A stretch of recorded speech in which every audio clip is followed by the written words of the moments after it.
আমার চেয়ে অনেক বেশি জ্ঞানী। উনি যেটা ভালো মনে করেছেন আমাকে সেটাই করতে বলেছেন। উনি হচ্ছে, আমি প্রথমে রাগ দেখিয়েছিলাম, মানে একবার তো বলেছি ভাইয়া বারবার কি একই কথা বলবো, ভাইয়ার উপর আমি একটু বিরক্ত হয়েছিলাম।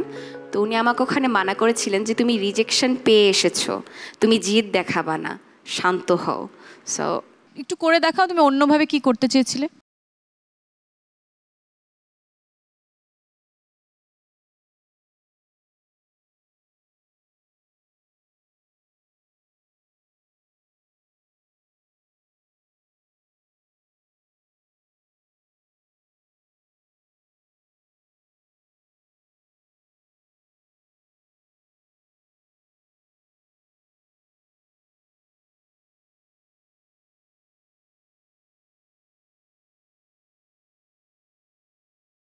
ধন্যবাদ। You have a very soothing voice, very pleasing voice. ভয়েসের যে কত কোয়ালিটি বলা হয় তার মধ্যে একটা হচ্ছে যে should be pleasing two year.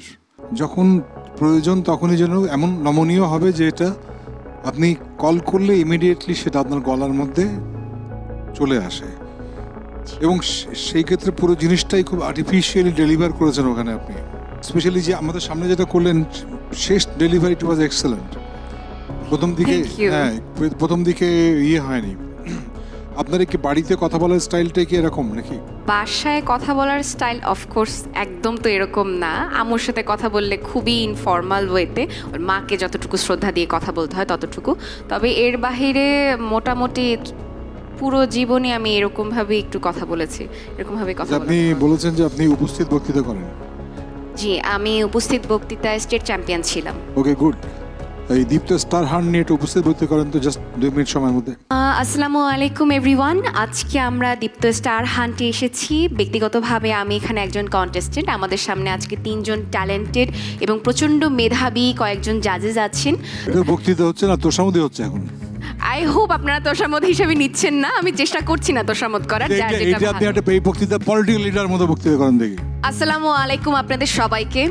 Deepto star hunt, আমাদের দেশে স্টার আছে, কিন্তু এই স্টারই কি যথেষ্ট?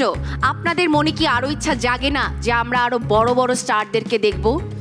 যদি জেগে থাকে তাহলে অবশ্যই আপনাদেরকে চোখ রাখতে হবে কোথায়? দীপ্ত স্টার হান্টে। Thank you. সমস্যা হলো যে ইমিডিয়েটলি এটা কল করতে হয় যে আমি বক্তৃতা করছি কি লাখখানেক লোকের সামনে নাকি 200 লোকের সামনে, সেইটা আগে ডিফাইন করা লাগে।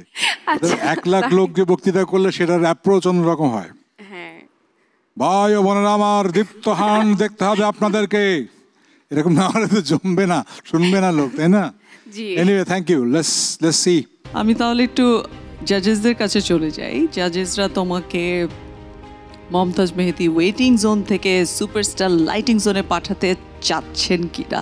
সব মিলিয়ে যেটা স্টেজে আমি দেখেছি, আমরা দেখেছি তোমার যেটা ইমপ্রম্পটু যেটা করেছো, যে পারফরমেন্সটা, সেটা বেটার। তোমার উচ্চারণ ভালো, তোমার উপস্থিত বুদ্ধি ভালো। আমার মনে হয় যে তোমার শিখে নেওয়ার ক্ষমতাটা আছে।